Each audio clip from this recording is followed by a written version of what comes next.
And action! Okay, chronic conversations with Rachel and Dre. Hey. Oh, I'm so glad that we're back together to have yet another conversation. I would love to call this a formalized podcast, but both you and I both know that based on our cognitive roller coaster abilities, that this moment may last 5 minutes, could last 15, we might even get 40 minutes. We never really Mhm. know coming into these conversations together. Totally. And what we do know is that we did lots of preparation to be available and ready. And then the other thing is like the interactions we're having online are actually really helpful in figuring out like what do we want to talk about, how do we approach these things, and like what kinds of areas, people are struggling for these conversations and context. I love that part of things is like that's exactly it, is that there are all of these sort of backroom conversations, or in my case and maybe your case, backroom like thoughts that we're Yeah. having about, and now being online and connecting with other people in similar, context to us, it's like, wow, all of us tend to have these similar dialogues in our heads, right? About Hmm. like why am I constantly having to justify what's going on? Like how do I explain what's happening inside my body? Like Hmm. when, and the topic that came up for us that we've been bouncing back and forth is like trying to answer the question for people of like, why am I not fully better? Like Hmm. people say, oh well, you're recovering. Yes, I'm recovering. And so they have this image in their head of the traditional definition of the word recovery, which is, you break an arm, Hmm. you cast it, you wait, the cast is removed, you do some physio to get the full range of motion back, and there you go. And Hmm. you have now resumed what you were before again. Totally. Do you Totally. want to talk a little bit about what recovery actually means within the context of? Sure. Yeah. Like, Maybe we should preface with like kind of a quick what are we working with each of us yeah. respectively? Yeah.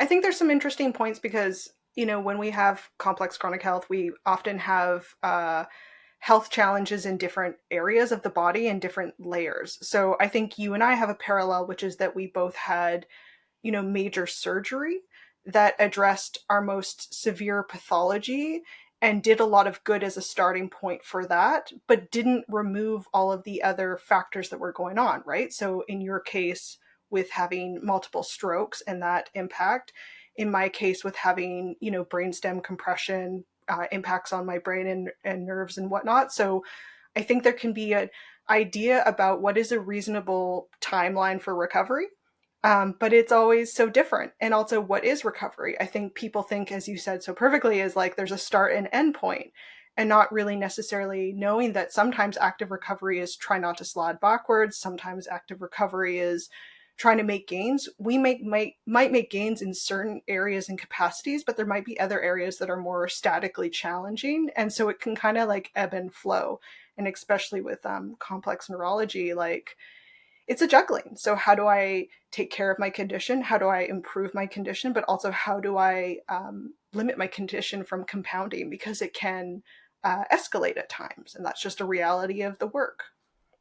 Absolutely. And as you know, my moniker handle on social media is wealthy one, spelt like well, Yeah. wealthy, and then one, WON, so like winning. And and that for me came from the space of like we're working with what we're working with now. This is the Yeah. term's been overused, the new normal. But Hmm. how do we find more wellness within this new capacity that we're Hmm. functioning in? And I think that's in the more layman term, is the recovery kind of definition that you're speaking of, right? Is Hmm. that now within this new playing field, what is it that we are capable or have capacity for doing? And within that, it ebbs and flows in terms of our Hmm. ability to show up to those pieces. I also found that like your story really speak to me because as knowing you over the years and you kind of talking about what you've gone through with the most major hurdles, but then also the challenges with your vision and nerve damage and whatnot, I think that there's something really interesting there too about that context of people not necessarily understanding like that although you seem like very engaged, you seem well, that you're actually dealing with a lot of symptoms all at once. That's burning your system out. There's a lot of management. So I feel like maybe you could touch on that a little bit too, about that little background experience. Oh, thanks. Yeah, I mean, I think it gets so tricky because so much of what we're working with is invisible, Mm-hmm. and again, like I said, it's not like we throw a cast on so people can visibly see. We're not the what people identify typically as having disability, which might look something like walking assistance, might be a wheelchair, a cane, could be any kind of other physical sort of visual cue that lets people know that everything isn't or needs to be supported in a different way. Mm-hmm. And for people like us living with invisible illnesses, and then the next layer of invisible disability, it can be so tricky because in a snapshot, right, when we appear to camera and we're talking, like I think I sound pretty cohesive and Pretty, coherent right now. yeah. Okay, good. Right. But this is a moment where I'm projecting. I had to do a lot of work behind the scenes, as I know you did too, to prepare to even just come together for these short conversations that we have. And so I think it can be so tricky. Like, sorry, the garbage is coming to pick up. I hope that's not picking up in the headphones. But we have this like post exertion collapse. So it's like, I was thinking about it actually in the shower. Like, everybody talks on social media about the everything shower. Have you heard this term? No. Right?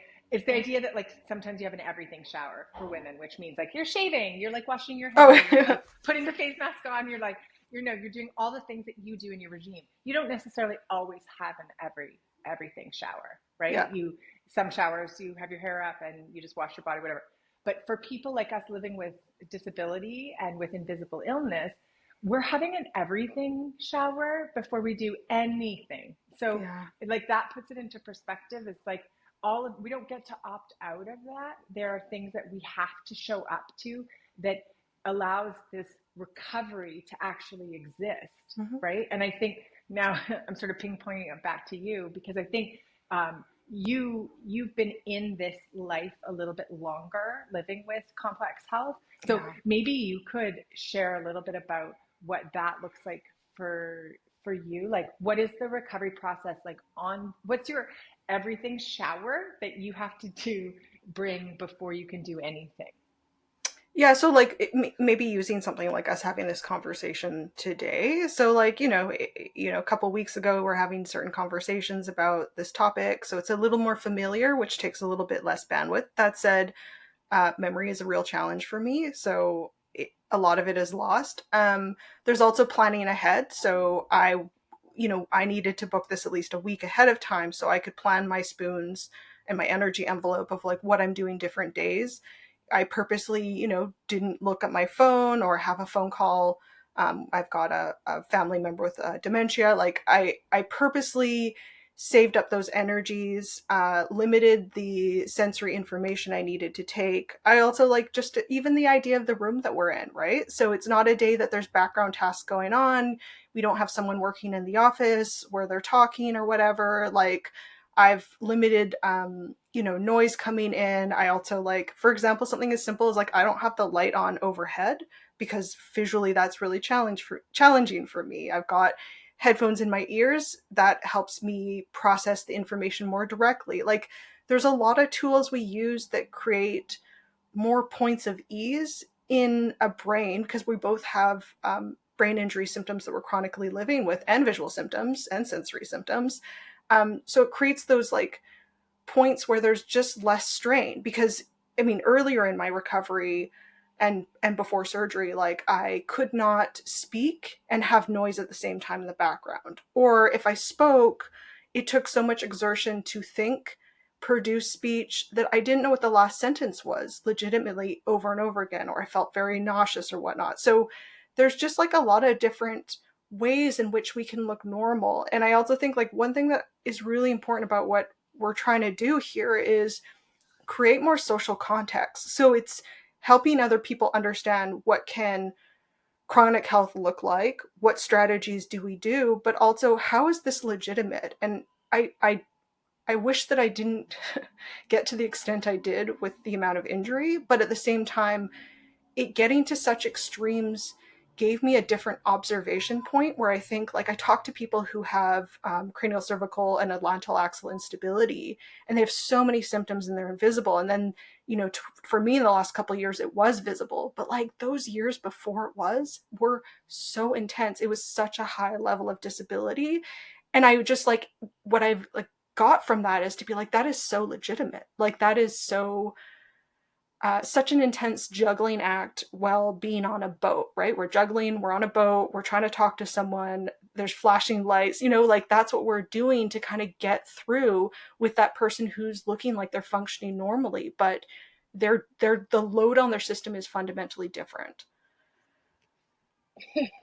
Yes, like preach. Yes, I'm hearing all of this, and what it's really bringing up for me is like the loop that we people living with chronic illness, invisible illness, that we get caught up in this loop. And the loop is that we have a double injury. We have the original challenge or illness, but then we also have the second injury, which is constantly and chronically having to justify it and explain it and make space for it. And there are actual studies, scientific studies showing that the fact that we have to show up and make that space all the time, and that we're basically in the courtroom all the time defending our case, having to prove that it's right, whether that's with our friends, that could be with our doctors, could be with like our insurance, whatever it is, that when we're doing that, it actually puts us always in a low grade fight or flight, which actually makes the conditions worse, which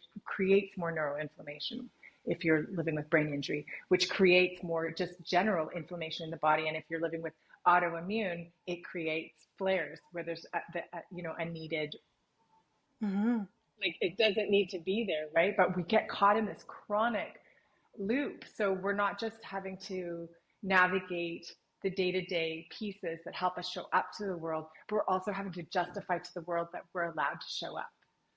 Totally. And it's also, I think, that piece of like, it's not just like in our heads when we're stuck in that vigilant space, because people are like, well, who cares what people think? But at the same time, like how I navigate the world, how I navigate community and the people around me, them having some context does matter. It does help people see who I am, where I'm at, or even why I'm doing things. Because in one context, it could be like, oh, she seems weird or inconsistent, or maybe seems less dedicated, or it can seem like it's high maintenance when really it's like I'm trying to name the minimal amount of needs as possible.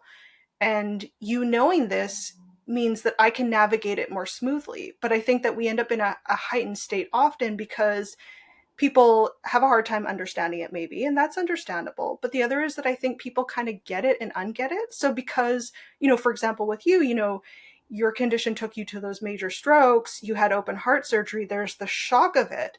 But as things settle down, if it's not startling, I think people have a hard time necessarily knowing that you're actively living with something. And so I don't tell people about what I go through because I want to. I talk about it some of the time when I have to, because it's a necessary way of me carving out the space I need so that I can function better. But it comes with what you just said, that heightened sense, because how do I explain this well enough? Are they going to get it? Like, there's just a lot of pieces there where it's a lot of extra work. Like, we're not saying it because we're looking for some special treatment. We're actually doing hard work to make things smoother, but it gets us stuck in a heightened state because not everybody understands, not everybody is safe, and not everybody is able to stay in a mindful state. Exactly.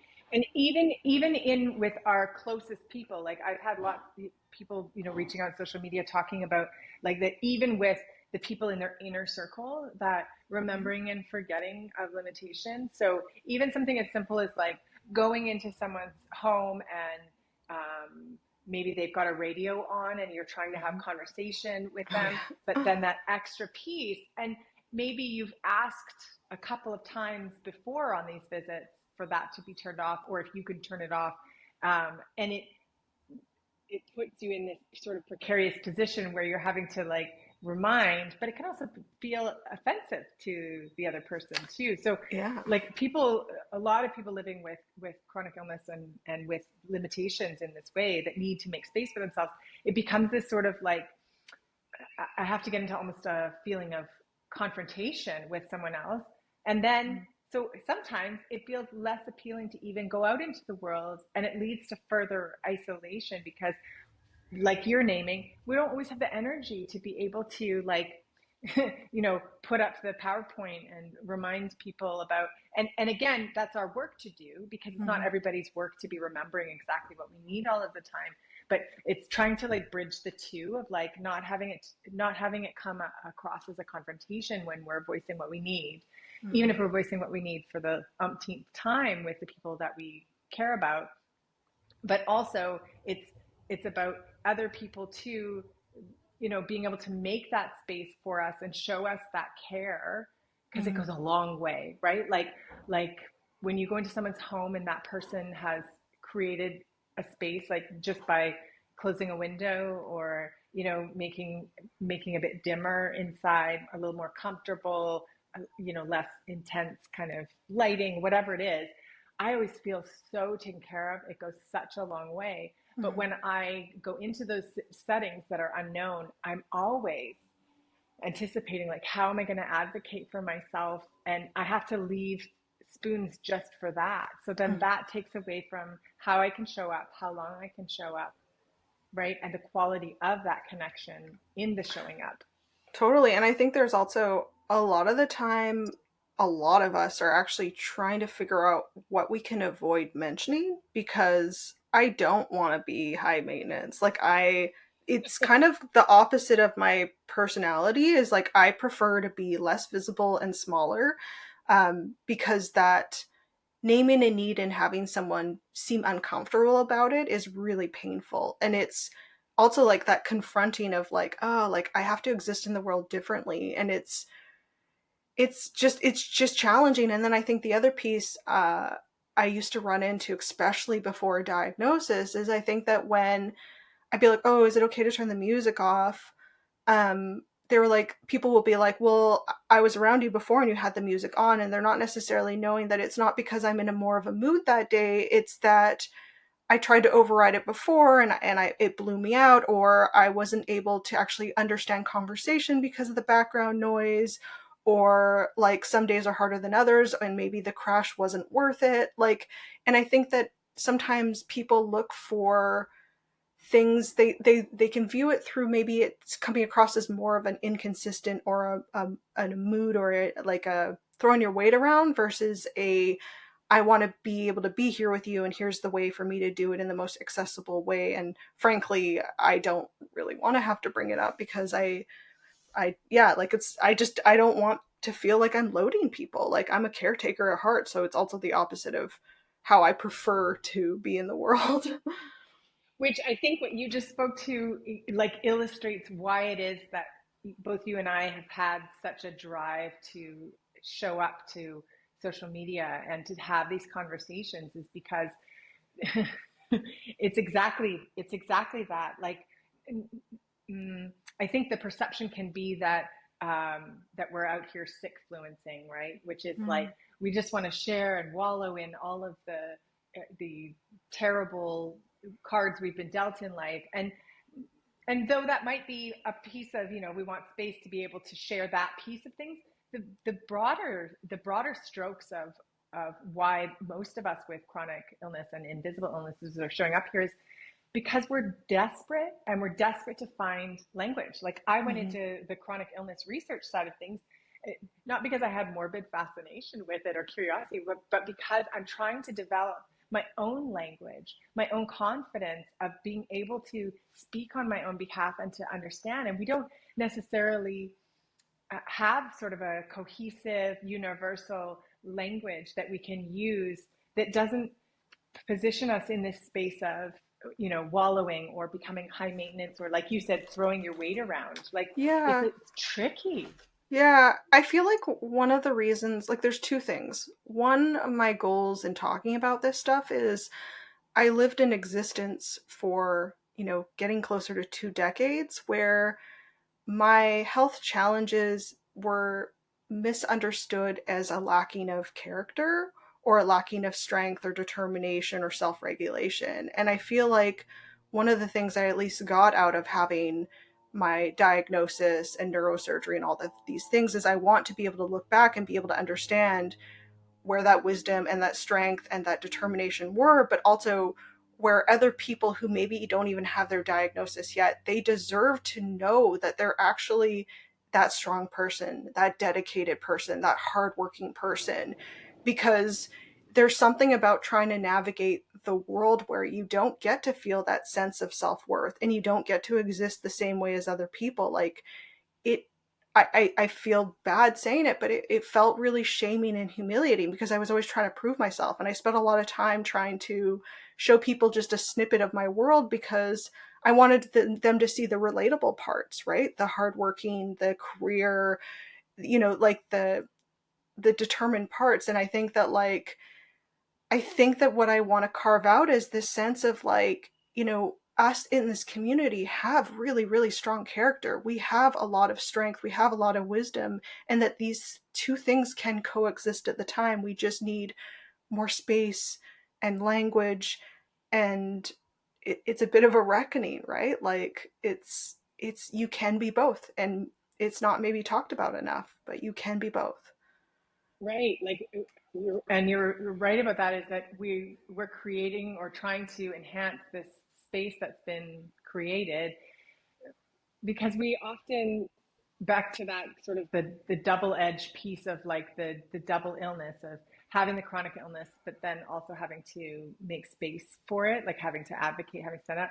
Like sometimes when you're too tired, it's actually easier to mask it, Mm-hmm. but in masking it, you do more damage to yourself, Mm-hmm. and you're not furthering the space that you'll need later. So it's like we kind of like two steps forward, then like five steps back sometimes. Mm-hmm. Like the more that I understand what I'm working with, and my story, which was a little bit dissimilar to yours in that I was just the woman that was overriding all the time because Mm-hmm. I didn't know that I wasn't aware of what was happening in my body. I thought it was normal to Yeah. feel like, junk all the time. And so you just push so that you can show up and be with people, because ultimately the underlying is that we all just want connection. And Mm-hmm. so we're finding that connection however we can. I found it through overriding to the point of, falling flat on my face. You found connection by unknowingly mentoring people like me to learn how to find that space for myself, and to educate softly as I move through the world. um, and then, before you crash, like you took the time to understand each of the nuances in your body, but that also came at a cost too, because then people are like, you're hyper focused, like it's all in your head, like if you stop thinking about it and talking about it, then maybe it'll go away. So both you and I were sort of polarized and trapped in our own respective corners. I was trapped in the expectations of others and needing connection by meeting them where they were at, and you were trapped in the invitation of others to come meet you where you're at, which led to isolation. But Mm-hmm. both of us trying to find that bridging point where we can just connect with other people. Like, Yeah. Yeah. And it's also I think that two things are also like overriding is a really interesting point because to this day I override all the time.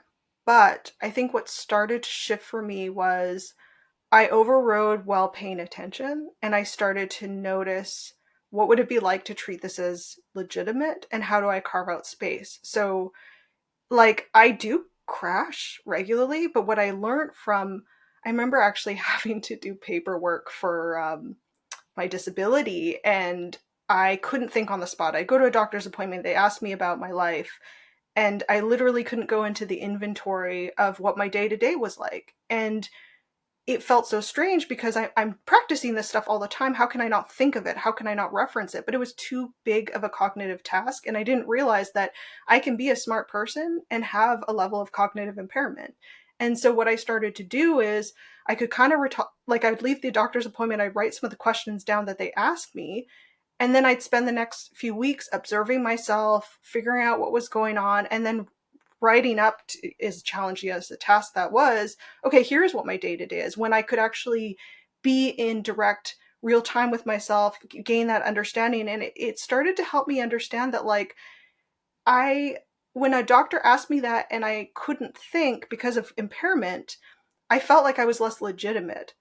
But then when I allowed myself to access the task in a different way, I was like, oh, this is real. Because when I saw the symptom in front of me at that moment and I kept seeing it and repeating it and I knew it was familiar, I was like, okay, I feel confident saying this, because I also lived in a lot of fear of, like, what if I say something wrong? What if it seems like an over exaggeration? What if people don't believe me? Because I think one of the things I'm most scarred by is years of not being believed.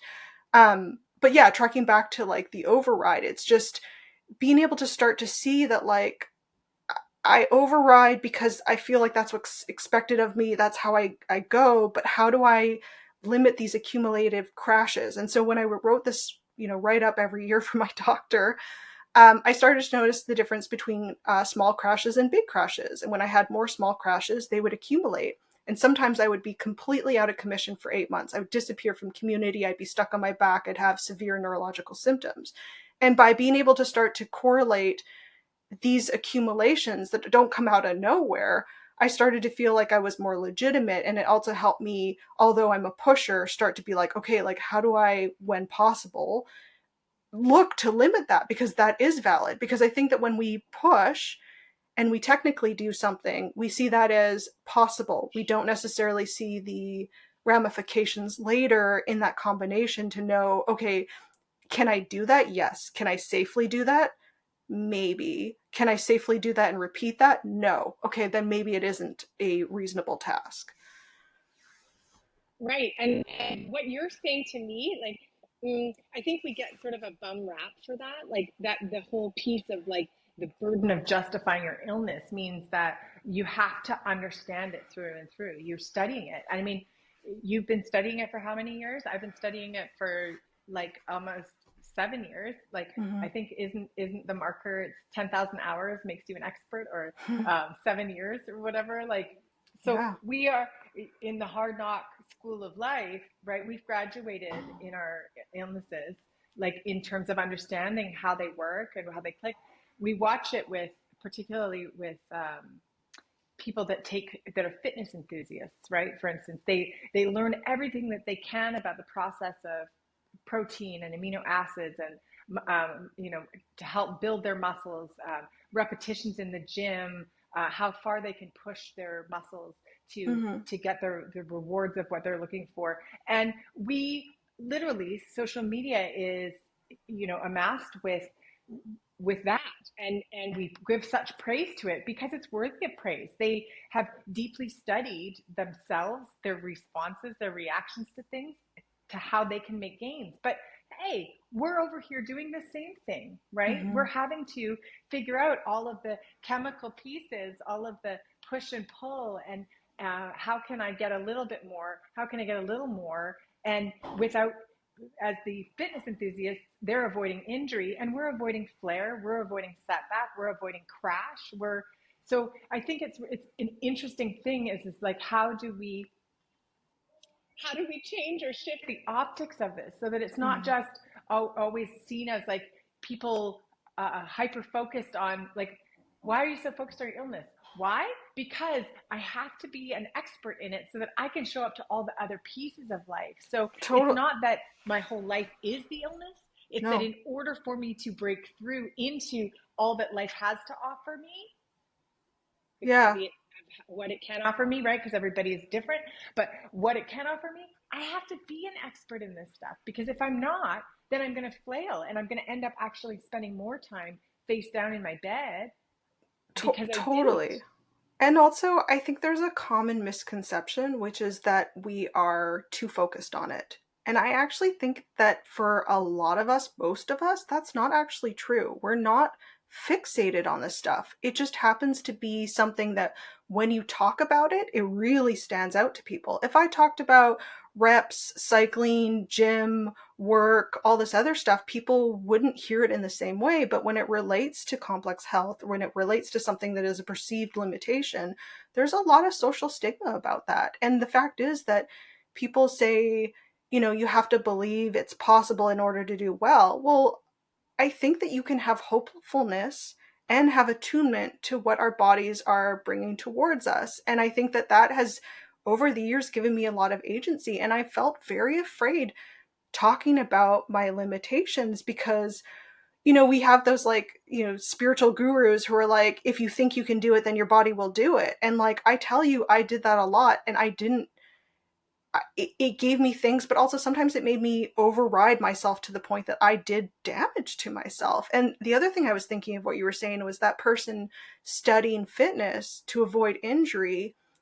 And I want to be careful how I say this, but I think that when you're living with traumatic brain injury, when you're living with neurological things, when we are crashing, that is a form of injury that we have to take care of. It's not actually different. I think we understand muscle tearing more than we understand nerves that are damaged, that don't even, sometimes they don't fire up, sometimes they're overfiring, sometimes they're inflamed, but that is active injury. That's not damning us. It's how do we take care of it, because that gives us those little marks of freedom when possible in our body, in our brains and whatnot.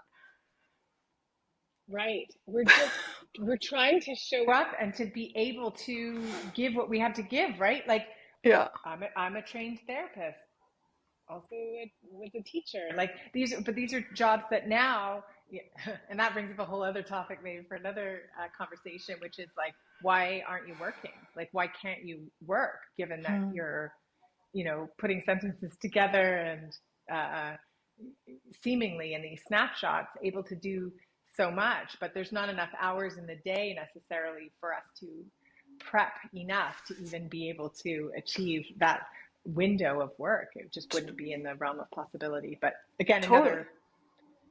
another time. But basically, what you're saying is, yeah, it's like in order for us to be able to be taken more seriously, we have to be taken more seriously. but that therein lies sort of the challenge of like, I get that people don't want to hear about people being sick. It's not a nice thing to hear about. It's really not. But I think you and I have had conversations before where we talked about that it's kind of like reporting the weather. Like, this is what we're living with. We're not all engrossed in it. But when we do come to these conversations, we have a responsibility to advocate on our own behalf and universally for other people too that are living with their own respective invisible illnesses and chronic conditions, because we need to have space made for us, because like you said, we have grand contributions also to make. We just have to make them in a different way. We just have to strategically modify the way and adapt the way that we can show up in the world. The world is constructed in such a fashion that Totally. And also too, like, there's something about, and this is what I want to work on the language for, not that the language is wrong, but carving out more of a framework, because we're not talking about being sick. We're talking about our lives. We're talking about, like, if somebody like spent years training for Everest and like all this stuff, we'd be like, hell yeah. I mean, you're crazy, but yes. Or amazing. But we're not saying like, oh, I'm so sick, feel sorry for me. I don't have a negative personality. I'm not someone who's stuck. Like, it's not depression, it's not anxiety. It's like, it's nervous system overwhelm and stuff. But like, I'm just talking about my work. I'm talking about my intelligence, right? Like my like you said, being an expert. I'm talking about my knowledge base. I'm also talking about things that connect with community, right? Like I end up often talking about my friend who's living with this condition. She's untreated. She's in like a full hard collar thoracic brace, seizures and stuff. I don't talk about her to make people sad. I talk about her because she's a beautiful person that deserves to exist in this world. And I'm naming her because she's important to me, right? But people hear the sick part and then they think it's a bad thing. But really it's like, that person is incredible because like look at their like they are survivor, strength, beautiful, kind, all these things. So like if anything, knowing the hard spots in a way should elevate that person and who they are, because like she's thoughtful, she's fun, she's sweet, like you know, like I feel like it shouldn't be the downgrader of us, it should be the context in like, dude, we are warriors. Like, and even though I say that. Agreed. The The social scientist in me jumps to immediately, as you were saying that, I was like, why is that? Why not? How come? And then I went, Yeah. is it because we do not have a currency in capitalism? Is it because we are not Contributing to the capitalist system in that we're not out there working and therefore our voice isn't as valuable? I think there's a piece there for sure, huge piece. I also think that like I do think that we learn about the world through community, books, TV, and even the context of somebody, you know, you see someone on TV all the time, they have a head injury, they keep going, or they have the gunshot wound or whatever, and I think that we almost feel like something's wrong. Suck it up, princess. Pain is weakness leaving the body. Like, off you go. Totally, but like literally, you know, I was at times losing complete sight trying to hold what I was saying to someone, or like, you know, like that is that person on the TV show who gets shot and keeps going, right? Like there was so much interference in the basic function of my body, and still lots of interference, and the fact that I keep going is, you know, it's a testament to strength. And I say this like I feel so great, but like every time I say it, I'm like, I recoil because it's so hard to say this out loud and talk with this strength and certainty, because I know that there's not a lot of places where that fits. And I was actually thinking earlier when we're talking about carving out space, like one thing I've learned about, you know, pushing and crash cycles is there's so much of community where I'm not going to be able to carve out space. There's so much of community where, unless absolutely necessary, I'm not going to be able to ask for my needs. I'm not going to be comfortable asking for my needs. But that makes it so much more important that we have that safe person, those safe people, you know, those interactions, like where we get, like, I think the reason it's important to talk about this stuff is where we get these places where our barometer gets to have a moment to be like, okay, like, I'm not crazy, I'm not a problem, this is just the context of living this way. And even though the world is upside down when I go out into it because people don't understand me, or they don't have the context, or there's so much misconception, doesn't mean that I I shouldn't have those anchor points at those times just to give me enough strength that I can keep going when I go out into that world. I always smile after, because when I speak and I pull it together and it is like coherent, I like laugh almost after, because I'm like dragging the weights following.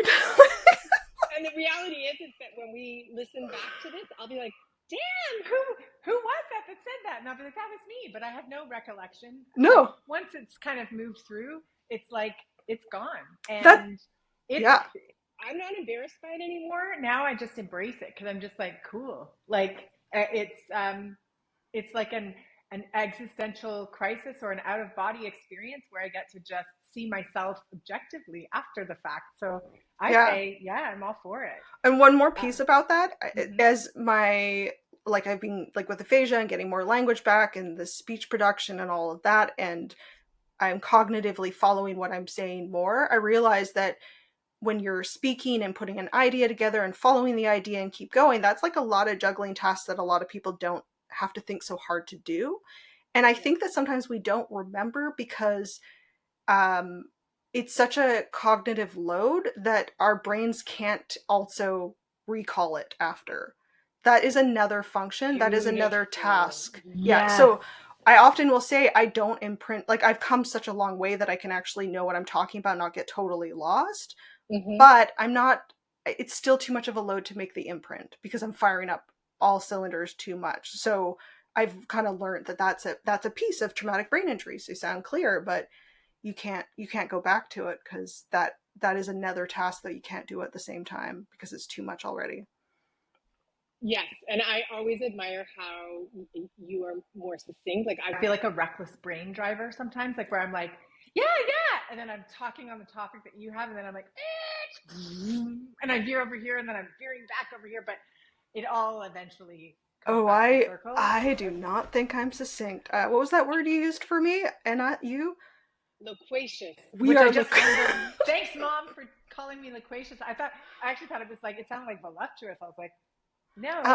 damn. Yeah. Yeah, it's a great word. So I think just as we kind of wrap up here, Yeah. like, we've talked about that, recovery isn't just sort of like ticking a box. It's more about, for us, living with chronic illness and invisible illnesses. It's about learning how to function with a nervous system or an immune system that doesn't function the way that somebody, in the norm would have function. And so it's, for us, it's not playing by the usual rules. And so recovery looks like us learning those new rules or devising them ourselves, becoming scientists, chemists, social scientists, whatever it is, to figure out how we can work within these new kind of ambiguous, ever-changing rules. And to have the validation that when somebody else is in a conversation, they're conscious of probably two tasks. One is saying it and one is thinking it. But when you have chronic brain injury symptoms, you have to make what was unconscious conscious. So you're instead juggling 8 balls at once. And that's like, that's just part. Balls. I know, with Sorry. a Z too. I did. But that's just part of the work. Like, it's, sorry. And now I'm tired. I actually forgot what you said. I got the link at the beginning, and then I was just like, it's all good. We've checked the box. We're really glad that we were able to have this conversation today, and it's okay if it ends like this, because this is how we roll. Yeah. So yeah. Thanks, everyone. Thank you.